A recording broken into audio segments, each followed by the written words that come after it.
Hello, this is Javier with Javi's Woodshop. The following is a short lesson taken from my weekly Thursday evening CNC with Javi episode. These short videos have been edited from the hour-long episode for your convenience. Thank you for watching. This is one of the 8 inner spokes. Now we're going to do something very quick and very easy. Create a circular array of copies. We're going to click on circular array of copies. The center point is going to be the center point of the square. That's the pivot point.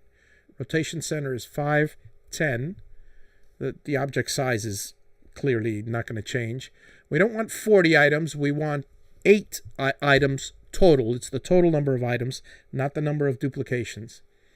And now for 8 items, how many of you math whizzes out there can divide 360 degrees divided by 8? We could also do the total angle, and to make it even easier, one of these days in the future, I will actually show you how to use this technique to create a saw blade, a perfect saw blade with any number of teeth you want, whether it's 40 or 39 or 29 and a half, whatever the case may be.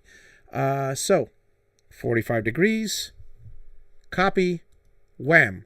I just created the spokes inside of a wheel. If you didn't catch any of this, I'm about to do the whole entire thing again for the handle. Now, I'm going to create a nice fancy handle here. Let me zoom into this section. We're going to duplicate this and just move it straight up. The handle should be about that long. I'm just using this as a starting point. Take this. Again, I'm doing the same thing. I'm duplicating this piece because we're about to lose it. I take this piece minus this piece, and we have ourselves that top piece right now.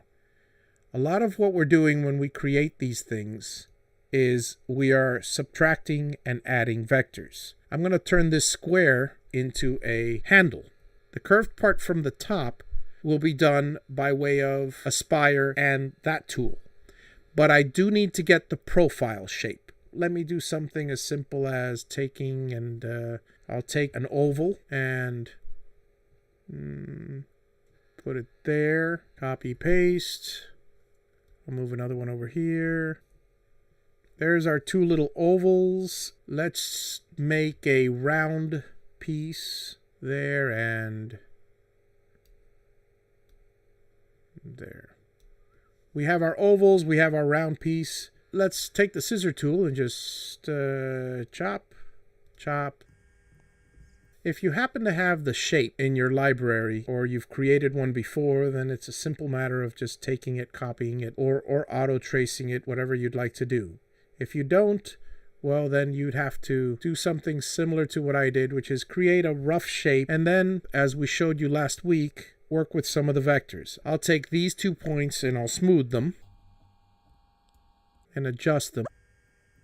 And for those of you who are of the OCD variety, because I've got quite a bit of that myself, and I like for this to be symmetrical, there's a way to go about this where we create one side and then cut it off in the dead center, subtract the other side, duplicate and mirror it, and then join the 2 pieces. So that's one way to get a perfectly symmetrical shape.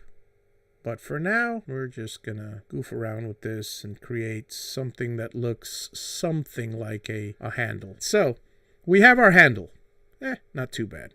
And now we're going to do the same process that we did last time, and we're going to duplicate it. We're going to take our little handle and choose the same function, that create the circular copy of arrays. The rotation center hasn't changed. The 8 hasn't changed. There's 8 numbers. And this time we'll do total angle of 360 degrees just to switch it up a little. Boom. We've got the entire wheel taken care of. That does it for this section. Stay tuned to this channel for the next lesson. And thank you for watching. Have a wonderful day. Please subscribe.